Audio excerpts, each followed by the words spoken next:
हरे कृष्णा। एक बार एक गांव में बहुत दिनों तक या बहुत महीनों तक जब वर्षा नहीं हुई तो सूखा पड़ा।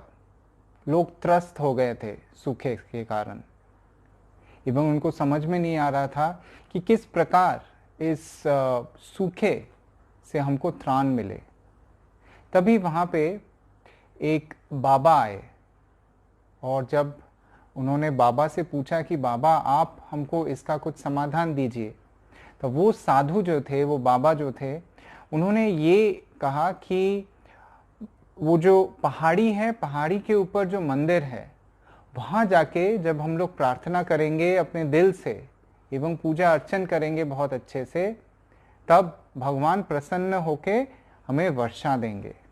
तो ये सुन के सभी गांव वालों ने ये सोचा कि चलो सभी मिलके हम लोग उस पहाड़ी के ऊपर चढ़ते हैं एवं वहाँ पूजा करते हैं और तब जाके वर्षा होगी, जैसे साधु ने कहा।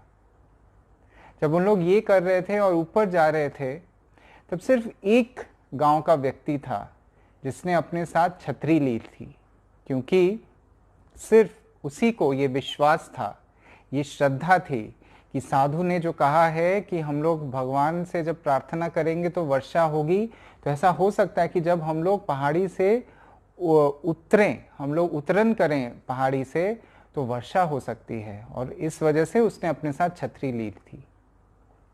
विश्वास एक बहुत ही महत्वपूर्ण चीज़ है और आज हम चर्चा करेंगे विश्वास या श्रद्धा के बारे में, जिसको हम लोग फेथ भी बोलते हैं।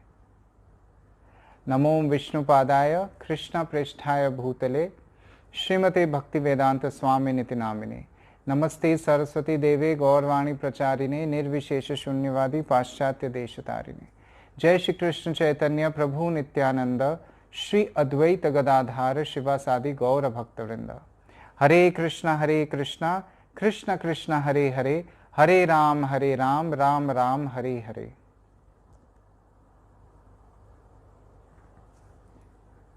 भगवत गीता में भगवान श्री कृष्ण ने कहा है, अश्रद्धदान पुरुषा धर्मस्यास्य परंतप अप्राप्य माम निवर्तन्ते मृत्यु संसार वर्तमनि।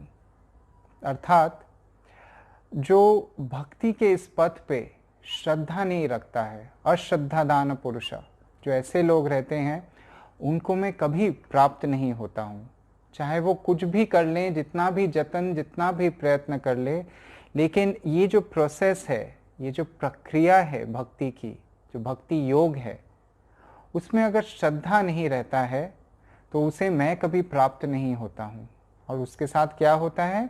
मृत्यु संसार वर्तमनि। वो वापस इस जन्म और मृत्यु का जो चक्र है उसमें वो वापस पुनः आ जाता है। श्रद्धा एक ऐसी वस्तु है जो हर एक चीज़ में रखना बहुत आवश्यक है हमारे लिए। डिक्शनरी में श्रद्धा का डेफिनेशन इस तरह से दिया गया है कि श्रद्धा वो चीज़ है जो एक अटूट विश्वास भगवान के ऊपर रहता है, उसको श्रद्धा कहते हैं। इतना अटूट वो विश्वास है कि हमें उसके लिए कोई सबूत की ज़रूरत नहीं पड़ती है, वो है श्रद्धा। और ये श्रद्धा शास्त्र के अनुसार 3 किस्म के होते हैं। पहला तो ऐसा कि जिसको हम लोग श्रद्धा बोल सकते हैं। श्रद्धा यानी हम लोग शास्त्र का उतना अध्ययन नहीं किए हैं, शास्त्र के ऊपर हमारा उतना विश्वास नहीं है, लेकिन भक्तों के साथ रहना, भक्तों के संग रहना, ये हमको बहुत अच्छा लगता है और उसके ऊपर हमारा विश्वास है। तो ये जो श्रद्धा है, ये जो विश्वास है, ये कनिष्ठ स्तर का है, सबसे न्यूनतम स्तर का है। क्योंकि अगर कोई दूसरा आके हमें शास्त्र, क्योंकि हम लोग अच्छे से जानते नहीं हैं, तो उसके बारे में कुछ बोल दे तो हमारा श्रद्धा टूट सकता है। बहुत ही कोमल रहता है ये श्रद्धा। जो द्वितीय स्तर है वो ये है कि हमें शास्त्र का ज्ञान एकदम सटीक नहीं पता, लेकिन हमें साधुओं के ऊपर भी विश्वास है एवं शास्त्र जो बोलता है उसके ऊपर भी हमें विश्वास है। तो वो है मध्यम भक्ति या मध्यम श्रद्धा। तीसरा जो सबसे प्रगाढ़ श्रद्धा या निष्ठा जिसको हम लोग बोल सकते हैं, वो आता है जब हम उत्तम भक्ति करेंगे, जब हम पूरे शास्त्र का अच्छे से अध्ययन करने के पश्चात ये जान जाएंगे कि शास्त्र हमको क्या बोल रहा है एवं हमारा पूरा फेथ, पूरा विश्वास उस चीज के ऊपर बन जाता है, तब वो उत्तम स्तर पे पहुंच जाता है। और ये सबसे अच्छा या सबसे प्रगाढ़ श्रद्धा है। तो देखिए, विश्वास भी ये 3 स्तरों पे बटा हुआ है। एक कनिष्ठ स्तर है जहां बहुत ही कोमल रहता है हमारी श्रद्धा, और हमारी श्रद्धा उतनी ही रहती है कि हम भक्तों का संग करें। द्वितीय स्तर है जहां शास्त्र का अध्ययन हम चालू किए हैं, लेकिन पूर्ण तरह से शास्त्र का ज्ञान हमको अर्जन नहीं हुआ है, जिसके वजह से हम शास्त्र के ऊपर विश्वास रखते हैं, लेकिन अगर कोई आके डिबेट करे हमारे साथ तो हम हार भी सकते हैं। और तीसरा स्तर ये है कि अगर कोई आए भी हमारे पास और हमें उल्टा सीधा समझाने की कोशिश करे, क्योंकि हम शास्त्र का अध्ययन किए हैं एवं पूर्णतः हमें शास्त्र के ऊपर विश्वास हो गया है, तो हम उसको डिफीट कर सकते हैं। वो है उत्तम स्तर। तो ये 3 जो स्तर है, ये तीनों स्तरों से हम लोग गुजर के हमारे श्रद्धा को जाना पड़ता है। लेकिन श्रद्धा बहुत ही आवश्यक है इस भक्ति के पथ पर। सबसे 3 चीजें हैं जो जरूरी है इस श्रद्धा को रखने के लिए। आज हम चर्चा करेंगे इन 3 चीजों के बारे में। तो सबसे पहला जो चीज ये है कि हमको ये समझना पड़ेगा कि श्रद्धा कोई अचीवमेंट नहीं है। ऐसा कुछ नहीं है कि एक डेस्टिनेशन है जहां हम लोग पहुंच गए, हमको हमारा श्रद्धा हो गया और इसके बाद हमको कुछ करना नहीं है। श्रद्धा निरंतर, इट्स अ डायनामिक प्रोसेस। निरंतर हमको कुछ ना कुछ करना पड़ेगा श्रद्धा को बनाए रखने के लिए। जैसे एक उदाहरण के तौर पे आप ले लीजिए कि अगर हम लोग मसल बनाना चाहते हैं तो हम जिम जाते हैं, बहुत सारा डंबल्स वगैरह, वेट्स वगैरह उठाते हैं, फिर हमारा मसल बन जाता है। तो मसल बन जाने के बाद अगर हम लोग जिम जाना छोड़ दिए या वेट्स उठाना छोड़ दिए, तो वापस हमारा जो मसल है वो क्षय हो जाता है। ठीक उसी प्रकार हमें श्रद्धा को ठीक से बनाए रखने के लिए निरंतर कोशिश करते रहना पड़ेगा। ये पहला सीख है हमारा कि हमको अगर श्रद्धा बनाए रखना है तो उसके ऊपर निरंतर हमको कार्य करते रहना पड़ेगा। छोड़ना नहीं है, हाल छोड़ना नहीं कि हाँ हमको तो श्रद्धा आ गया है, हम तो क्लासेस अटेंड कर रहे हैं, बस हमको श्रद्धा आ गया, अब हम और क्लास अटेंड नहीं करेंगे। या हम जब कर रहे हैं हरे कृष्ण महामंत्र पे श्रद्धा थोड़ा बहुत हमारा जग गया है, अब हमको और कुछ करने की जरूरत नहीं है, कोई आवश्यकता नहीं है। इस तरह करने से नहीं चलेगा। ये चीज को आपको कंटिन्यू रखना पड़ेगा। ये कोशिश जो है, ये प्रयास जो है, ये निरंतर चलते रहना चाहिए। जो दूसरा चीज है वो है प्रक्रिया या जो प्रोसेस है। ये जो हम लोग जप कर रहे हैं, हम लोग सेशंस अटेंड कर रहे हैं, कृष्ण कथा सुन रहे हैं, कीर्तन सुन रहे हैं, कीर्तन कर रहे हैं, प्रसाद पा रहे हैं, ये जो पूरा एक पैकेज है, ये जो प्रोसेस है, ये कंटिन्यू रखना पड़ेगा। जैसे एक पेड़ के जो पत्ती रहती है उसको हरा भरा रहने के लिए उसको क्या करना है, उसको सिर्फ इतना करना है कि उसको पेड़ के साथ जुड़ा रहना है, और ज्यादा उसको कुछ करना नहीं पड़ेगा। जब तक वो पेड़ के साथ जुड़ा है उसको पोषण ऑटोमेटिकली ही मिलता रहेगा। ठीक उसी प्रकार हमको ये जो प्रक्रिया है, जैसे हमने पहले चर्चा किया, निरंतर करते रहना है। इस प्रक्रिया को बनाए रखना पड़ेगा और देखना पड़ेगा कि और अच्छे से हम इस चीज को कैसे कर सके। तो जब हम लोग इस तरह से जुड़े रहेंगे तब श्रद्धा ज्यादा से ज्यादा प्रगाढ़, ये जो 3 स्तर हैं, कनिष्ठ से मध्यम, मध्यम से उत्तम भक्ति के तरफ हमारी श्रद्धा बढ़ सकती है अगर हम इस प्रक्रिया को कंटिन्यूअसली फॉलो करते रहेंगे। तब जो उत्तम भक्ति का स्तर है वहां पे श्रद्धा इतना ज्यादा शक्तिशाली रहता है कि सिर्फ बोलने पर दूसरे भक्त बन सकते हैं। श्रील प्रभुपाद के एक प्राथमिक शिष्य थे मुकुंद गोस्वामी, और वो कहते हैं कि हम लोग को प्रभुपाद के अंदर इतनी श्रद्धा थी दरअसल अपने शास्त्र के ऊपर, कृष्ण के ऊपर, गुरु की वाणी के ऊपर, चैतन्य महाप्रभु के ऊपर, कि उनकी जो श्रद्धा थी, और वो जब उस श्रद्धा के साथ हमसे ये बोलते थे कि भक्ति करो और कृष्ण ही भगवान हैं, तो हमें कोई प्रश्न चिन्ह उसके ऊपर लगाने की जरूरत नहीं पड़ती थी। वो श्रद्धा ही इतनी शक्तिशाली थी कि उसके वजह से हमारे अंदर श्रद्धा विस्फुरित हो जाता था, और जो वो कहते थे हम लोग वो करते थे। प्रभुपाद की श्रद्धा दृढ़ थी शास्त्र के ऊपर, भगवान के ऊपर। एक बार कुछ बुद्धिजीवियों के बीच में उनका एक ग्रुप डिस्कशन, एक इंटरव्यू टाइप का लिया गया। बाकी सारे जितने भी बुद्धिजीवी थे जो दूसरे फेथ या रिलीजन के थे, धर्म के थे, उन्होंने जब उनसे पूछा गया तो उन्होंने कहा कि हाँ, कभी कभी ऐसा होता है कि श्रद्धा थोड़ा सा कम होता है फिर बढ़ता है। पर जब प्रभुपाद से पूछा गया, प्रभुपाद ने ये कहा, मेरी श्रद्धा कभी भी डगमगाई नहीं है। मुझे पूर्ण विश्वास है जो कृष्ण बोलते हैं, जो शास्त्र बोलते हैं। अगर मेरी ही श्रद्धा डगमगा गई कभी, तो मैं दूसरों को क्या बताने वाला हूं फिर? तब तो उसका कोई मायने ही नहीं रहता है। तो इसी प्रकार प्रभुपाद की जो श्रद्धा थी, जो उत्तम भक्ति के स्तर पर हैं, जो उत्तम भक्त रहते हैं, जो प्योर डिवोटीज रहते हैं, जब हम लोग उनके साथ जुड़े रहेंगे तब हमारी श्रद्धा भी बहुत अच्छे से विकसित हो सकती है। और प्रभुपाद ये बोलते हैं कि श्रद्धा को बनाए रखने के लिए ये आवश्यक है कि प्रक्रिया को फॉलो करो और भक्तों के संग में रहो। ये जो हम लोग सेशंस कर रहे हैं, ऑनलाइन सेशंस कर रहे हैं, ये भी एक संघ है, एक ऑनलाइन संघ है जो हम लोग एसोसिएट कर रहे हैं, जहां हम कृष्ण के बारे में चर्चा कर रहे हैं और कृष्ण की वाणी जो है उसके बारे में चर्चा कर रहे हैं। और जब इस तरह हम जुड़े रहेंगे भक्तों के साथ तो हमारा श्रद्धा बना रहेगा। ये बहुत आवश्यक है।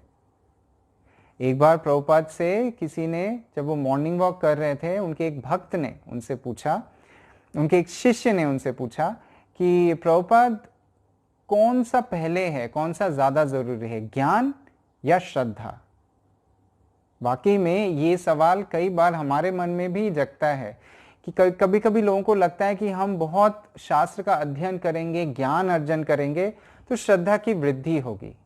पर शास्त्र ऐसा नहीं बोलता है। शास्त्र बोलता है अधो श्रद्धा, पहले फेथ, पहले आपको श्रद्धा लानी पड़ेगी, उसके बाद आप जो ज्ञान अर्जन करेंगे वो फिर और उस श्रद्धा को बढ़ाने के लिए महत्वपूर्ण साबित होगा। और यही चीज प्रभुपाद ने भी कहा जब उनसे ये पूछा गया था। तो देखिए, दो चीज के बारे में हम चर्चा कर चुके हैं। पहला ये कि हमें निरंतर प्रयास करते रहना पड़ेगा। दूसरा ये कि भक्तों के संग में रह के ये जो प्रक्रिया है, जो प्रक्रिया दिया है प्रभुपाद ने, जो शास्त्र पर आधारित है, उसको हमें निरंतर करता रहना है। नेक्स्ट जो चीज हम डिस्कस करेंगे वो ये है कि दैनिक जीवन में भी अगर आप देखेंगे श्रद्धा का बहुत महत्व रहता है। अगर आप किसी नाई के पास जाते हैं तो उसके ऊपर आपको श्रद्धा है, विश्वास है कि वो मेरा बाल ठीक से काट के देगा, क्योंकि उसके हाथ में उस्तरा रहता है, कैंची रहती है, वो कुछ भी कर सकता है कि नहीं? लेकिन आपको पूर्ण विश्वास है उस नाई के ऊपर, इसलिए आपने उसको अलाउ किया है कि वो आपका बाल ठीक से काट सके। अगर आपको कहीं जाना हो, किसी छुट्टी बिताना हो, दिल्ली, बॉम्बे वगैरह वगैरह कहीं जाना हो, तो आप टिकट कटाते हैं। ये विश्वास रख के कि इस टिकट के द्वारा मैं उस हवाई जहाज़ या ट्रेन में बैठ सकता हूँ या बैठ सकती हूँ, और वो ट्रेन मुझे अवश्य ही अपने गंतव्य स्थान पर लेके जाएगा। तो देखिए, अपने दैनिक जीवन में भी श्रद्धा का होना कितना आवश्यक है। बिना जाने ही हम श्रद्धा या विश्वास रखते हैं लोगों के ऊपर, चीज़ों के ऊपर। तो भक्ति के लिए श्रद्धा का होना कितना ज़्यादा आवश्यक होगा फिर, ज़रा ये सोचिए। और फिर भी कई लोग हैं, कई भक्त हैं जो मुझसे कभी कभी ये पूछते हैं, क्या हमसे ये हो पाएगा भक्ति? क्या हम भक्ति कर पाएंगे? इतना कुछ हम सुनते हैं आपसे, इतने भक्तों के बारे में आप बताए हैं, मुझे नहीं लगता कि मेरे से इतना हो पाएगा। इससे ये साबित होता है कि ना तो आपको अपने आप पे विश्वास है, ना तो शास्त्र पे विश्वास है, ना तो भगवान पे विश्वास है, और ना तो ये इंस्टीट्यूशन जो आपको बता रहा है कि किस प्रकार भक्ति करनी है, इसके ऊपर कोई विश्वास है। और ये लक्षण बिल्कुल भी अच्छे नहीं हैं। अगर आप कुछ कर रहे हैं, उसके ऊपर श्रद्धा रखिए, उसके ऊपर विश्वास रखिए। मैं ये नहीं बोल रहा कि अंधविश्वास रखिए, ब्लाइंड फेथ जिसको बोलते हैं। संदेह हो सकता है, संदेह का होना वाजिब है। अगर संदेह है तो आप प्रश्न पूछिए, जो अथॉरिटी है, जो गुरु है, उनसे जाके आप बताइए कि मुझे ये समस्या हो रहा है, मैं इसके ऊपर किस तरह विश्वास कर सकूं, आप मुझे इस चीज को और अच्छे से समझाइए। तद्विद्धि प्रणिपातेन प्रणिप्रश्नेन सेवया उपदेक्षन्ति ते ज्ञानम ज्ञानिनस तत्वदर्शिना। जो ज्ञान को अच्छे से अध्ययन किए हैं, वो गुरु के पास जब आप जाके प्रश्न पूछेंगे, तो उस प्रश्न पूछने का भी एक तरीका है। ऐसे जाके आप चैलेंज करके गुरु से नहीं प्रश्न पूछ सकते हैं, या अपने अथॉरिटी से चैलेंज करके प्रश्न मत पूछिए। विनम्र होके जब आप सवाल पूछेंगे, आप देखेंगे जो जवाब आपको मिलेगा, आपके हृदय में जितनी भी समस्याएं या जितने भी कठिनाइयां हो रही थी चीज़ों पे विश्वास करने के लिए, वो दूर हो जाएगा। विनम्रता से जब आप पूछेंगे, तब संदेह हो सकता है, लेकिन संदेह के आगे हमको बढ़ना पड़ेगा ताकि विश्वास हमारा डगमगाए नहीं।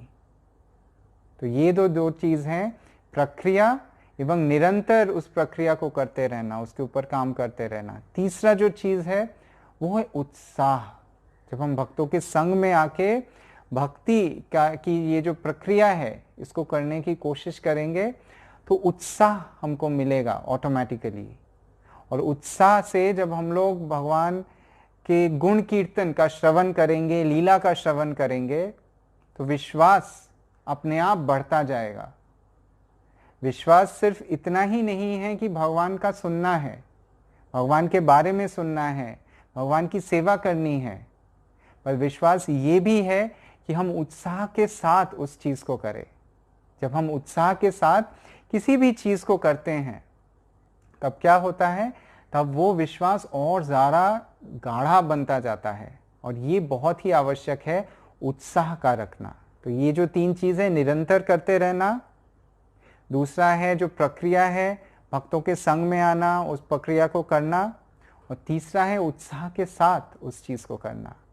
जब ये 3 चीज़ हम करेंगे, तो हमारा जो विश्वास है इस प्रोसेस, इस प्रक्रिया के ऊपर, शास्त्र के ऊपर एवं भगवान के ऊपर, वो ज़्यादा से ज़्यादा बढ़ सकता है और बढ़ता जाता है।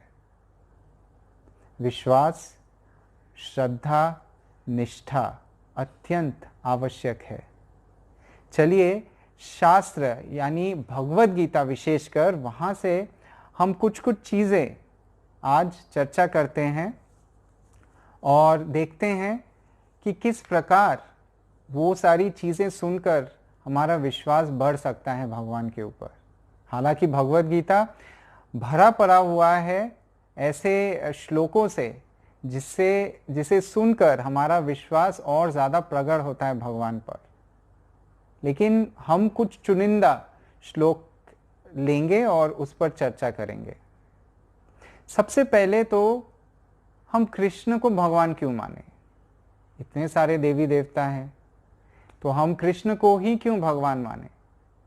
तो देखिए, भगवत गीता में भगवान बोलते हैं, भोक्तारम यज्ञ तपसाम सर्वलोक महेश्वरम सुहृदम सर्वभूतानाम ज्ञात्वा माम शांतिम पृच्छति। आपको शांति तब मिल सकती है जब आप ये जानेंगे कि मैं, श्री कृष्ण स्वयं बोलते हैं कि मैं भोक्तारम यज्ञ, जितने भी यज्ञ और तपस्या है, आप जितनी भी सारे ये चीजें कर रहे हैं, उसका भोक्ता कौन है? उसका भोक्ता मैं हूं। सुहृदम सर्वभूताना, मैं सबका सुहृद हूं, मैं सबका दोस्त हूं, बंधु हूं, सखा हूं। और क्या हूं? और मैं हूं सर्वलोक का महेश्वर। ये जितने भी विषय वस्तु की चीजें हैं, इन सब का आधिपत्य मैं रखता हूं। जब आप ये जान जाएंगे तो आपको शांति मिलेगी। देखिए, कोई ऐरा गहरा नत्थु खैरा ऐसा बोल नहीं सकता, ऐसे डिक्लेयर नहीं कर सकता कि ये सब कुछ मेरा है। इसलिए शास्त्र में भी भगवान के लिए एक डेफिनेशन दिया गया है, और डेफिनेशन क्या है? ऐश्वर्यस्य समग्रस्य वीरस्य यशसः श्रिय ज्ञान वैराग्यश्च व सन्नम भग इति गणा। भगवान यानी जैसे हम लोग देखेंगे, किसी को अगर हम लोग धनवान बोलते हैं, यानी उसके पास बहुत धन है, गुणवान है, तो बहुत सारे गुण हैं उसके पास। उसी तरह भगवान मतलब उनके पास संपूर्ण रूप से 100% जिनके पास भग है या ऐश्वर्य से परिपूर्ण है, वो उनको हम भगवान बोल सकते हैं। तो डेफिनेशन के हिसाब से ये जो 6 चीजें हैं, संपूर्ण रूप से धन हो जिसके पास, संपूर्ण रूप से बल हो जिसके पास, संपूर्ण रूप से ज्ञान हो जिसके पास, संपूर्ण ऐश्वर्य हो जिसके पास, संपूर्ण यश हो जिसके पास, एवं ये सारी चीजें होने के बावजूद इनके साथ वो अटैच्ड नहीं है, कंप्लीटली वैराग्य है, डिटैच्ड है उन चीजों के साथ, और संपूर्ण वैराग्य हो जिसके पास, ये 6 चीज जब 100% सभी किसी के पास है, उसको हम भगवान बोलते हैं। पराशर मुनि इस तरह से शास्त्र में भगवान का डेफिनेशन दिए हैं। देखिए, भगवान श्री कृष्ण इस डेफिनेशन में किस तरह फिट हो रहे हैं। भगवान सबसे ज्यादा ऐश्वर्यपूर्ण हैं, लक्ष्मीपति हैं। वो लक्ष्मी के जो पति हैं, उनको क्या कोई कमी है धन की? सबसे ज्यादा तो धनी वही हैं। सबसे ज्यादा सुंदर भगवान हैं। रासलीला के बीच जब भगवान अचानक गायब हो जाते हैं और गोपियां ढूंढती ढूंढती जाती हैं, तो नारायण आते हैं उनके सामने। भगवान नारायण के रूप में आते हैं। नारायण को देख के उतना आकर्षित नहीं होती है जिस तरह कृष्ण को देख के होती है। कृष्ण सर्व आकर्षणीय हैं, इतने सुंदर हैं, इतने सुंदर हैं कृष्ण कि आप जब एक बार देख लें उनको तो आंखें बंद नहीं कर पाएंगे। तीसरा, भगवान सबसे ज्यादा बलशाली है। एक अपने बाएं हाथ की सबसे छोटी उंगली से वो विशाल गोवर्धन पर्वत को उठाए थे। बोलिए, इतना शक्तिशाली और कोई है क्या? सबसे ज्यादा यशस्वी हैं भगवान, सबसे ज्यादा ज्ञानवान है भगवान। 1 घंटे के अंदर भगवत गीता का ज्ञान भगवान ने, जो सार है पूरे शास्त्रों का, वो दे दिया अर्जुन को, और हम सभी को वो ज्ञान मिल रहा है अभी भी। और ये सब कुछ होने के बावजूद देखिए, भगवान बिल्कुल वैराग्य हैं, इनके साथ अटैच नहीं है। जब सुदामा आए तो भगवान सभी कुछ उनको न्योछावर करने के लिए तैयार थे। किसी भी चीज से अटैच नहीं है भगवान। श्री राम को जब पूछा गया कि आप कहते हैं कि आप सभी को शरण देते हैं, तो अगर रावण आके आपका शरण ले लिया तब क्या करते? तो श्री राम बोले कि हाँ, भरत मेरे शरण में है, मैंने उसको अयोध्या दे दिया। अगर रावण आता तो मैं उसको लंका दे देता। क्या प्रॉब्लम है, कोई मुश्किल बात नहीं है। तो फिर पूछे कि तो फिर विभीषण को क्या देते, क्योंकि विभीषण को मैं अयोध्या दे देता। फिर आपका क्या था, मुझे कुछ नहीं है, इन सबको देके मैं अपना इनकी सेवा में लग जाता और मुझे और कुछ नहीं चाहिए। तो ये हैं भगवान, ऐसे हैं हमारे श्री कृष्ण श्री राम। जब आप ये जानेंगे कि भगवान कौन है, सबसे पहले तो इसका जानना बहुत ज़रूरी है कि आप भगवान जिनको मान रहे हैं वो दरअसल भगवान है क्या, वो डेफिनेशन में फिट हो रहे हैं क्या। अगर फिट हो रहे हैं तो ये पहला स्तर है विश्वास का जगने का। आगे भगवान जो भगवत गीता में बोलेंगे, ये जान के कि भगवान स्वयं ये चीज़ बोल रहे हैं हमारे लिए, तब आपका विश्वास और ज़्यादा प्रगढ़ होगा। आगे भगवान और क्या क्या बोलते हैं भगवत गीता में, ये हम चर्चा करेंगे अगले सेशन में। और आज हम इस सेशन को समाप्त करेंगे एक छोटी सी कहानी सुन के, जो इस विश्वास पर ही आधारित है। आप सभी को कहानियाँ सुनना बहुत पसंद है और आप सभी मुझसे बोलते हैं कि आप ज़्यादा से ज़्यादा कहानियाँ बोलिए हमें। तो एक बार एक गांव में एक चोर घुस आया, छुपते छुपते जा रहा था।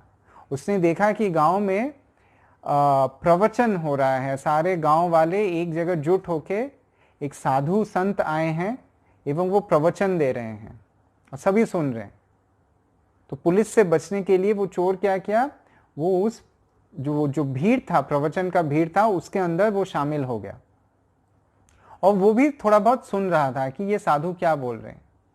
तो साधु ने बोला कि भगवान के ऊपर विश्वास रखना बहुत ज़रूरी है, और वो बहुत सुंदर तरीके से भगवान श्री कृष्ण के बारे में बोल रहे थे। वो बोल रहे थे कि कृष्ण किस तरह सुंदर श्याम वर्ण है, किस तरह की अंग कांति है भगवान की, किस तरह वो उनके घुंघराले घुंघराले बाल हैं और बहुत सारे गहनों से लदे हुए हैं, किस तरह कानों के कुंडल मकर के जैसे हैं, और एक बिंब फल के तरह नाक में भी एक छोटा सा रिंग पहनते हैं भगवान, और बहुत सारे आभूषण हैं भगवान के पास, और एक छोटे से बच्चे के रूप में हैं वो। जब ये प्रवचन में सुना और अंत में संत ने पूछा सबसे, अगर किसी का कोई प्रश्न है तो पूछ सकता है, तो सबसे पहले चोर ने हाथ उठाया और चोर ने पूछा कि मुझे एक प्रश्न है कि आप ये जो बोल रहे हैं जिनके बारे में, ये मुझे कहाँ मिलेंगे।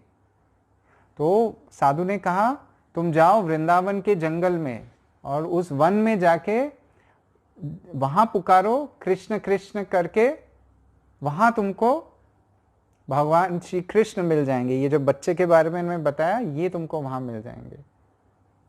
तो चोर के मन में लालच था। चोर सोच रहा था कि अगर मुझे ये बच्चा मिल जाए किसी तरह, तो इसके जो आभूषण हैं ये मैं ले सकता हूं। तो ये सोच के वो निकल पड़ा वृंदावन के तरफ, और घने जंगल में जाके पूर्ण विश्वास रख के उस साधु की वाणी के ऊपर कि उसने जो बोला है ये बच्चा मुझे यहाँ पे मिलेगा जब मैं इसको पुकारूंगा, वो पुकारता गया, कृष्ण कहाँ हो तुम, कृष्ण कहाँ हो तुम, मुझे दिखाई दो, मुझे क्यों नहीं दिख रहे, आओ मेरे पास आओ मेरे पास आओ, कृष्ण कृष्ण कृष्ण, ऐसे करके वो चिल्लाता रहा और पुकारता रहा। पूर्ण विश्वास था उसको साधु की वाणी के ऊपर, और विश्वास, क्योंकि उसको विश्वास था और कृष्ण का नाम ले रहा था, भगवान श्री कृष्ण अपने सुंदर बाल रूप में उसके सामने आए। और जब वो कृष्ण को देखा, जैसे साधु ने बोला था, वो मंत्र मुग्ध हो गया, इतना आकर्षित हो गया कि वो कुछ बोल नहीं पा रहा था। इतनी सुंदर रूप थी कृष्ण की। कृष्ण ने अपने छोटी सी बालक जैसी आवाज में पूछा, आप मुझे क्यों बुला रहे हो, आपको क्या चाहिए। तब उसने बोला, मुझे आपके जो गले एवं कान के कुंडल हैं, वह आभूषण हैं, ये सारी चीजें चाहिए। तो कृष्ण बोला, ये तो मेरी माँ यशोदा माँ मुझे पहनाती है, अगर आपको ये चाहिए मुझे जाके पहले माँ से पूछ के आना पड़ेगा। अगर माँ बोली हाँ, तब मैं आपको ये चीज दे सकता हूं, तो क्या मैं जाऊं? कृष्ण ने ऐसे पूछा। और कृष्ण इतने सुंदर थे और इतने मंत्रमुग्ध हो गया था वो चोर भी बोला हाँ ठीक है, जाओ, जाके पूछ के आओ। और जब कृष्ण चले गए तब उस चोर को ऐसा लगा कि हाय, मैं क्या खो दिया। भगवान स्वयं मेरे सामने आए थे एवं मैं इन आभूषणों के पीछे था।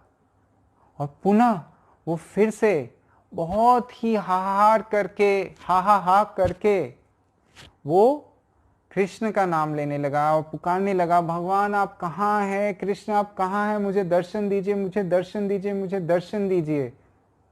और अंततः भगवान वापस उसके पास दर्शन देते हैं, लेकिन तब उसके हृदय में भक्ति जग जाती है। विश्वास का होना, मैं फिर से बोल रहा हूँ, बहुत आवश्यक है। और जैसे शुरुआत में मैंने बोला था कि भगवान श्री कृष्ण स्वयं भगवद गीता में बोलते हैं कि जो भी भक्ति विश्वास के विहीन करता है उसे मैं कभी प्राप्त नहीं होता हूँ। आगे हम चर्चा करेंगे कि भगवान श्री कृष्ण और क्या क्या कहते हैं भगवद गीता में, और किस प्रकार ये सब सुनकर हमारे हृदय में जो भक्ति की भावना है, जो विश्वास है भक्ति पे, वो और ज़्यादा प्रकट हो जाता है। हरे कृष्णा कृष्णा कृष्णा हरे हरे, हरे राम राम राम हरे हरे।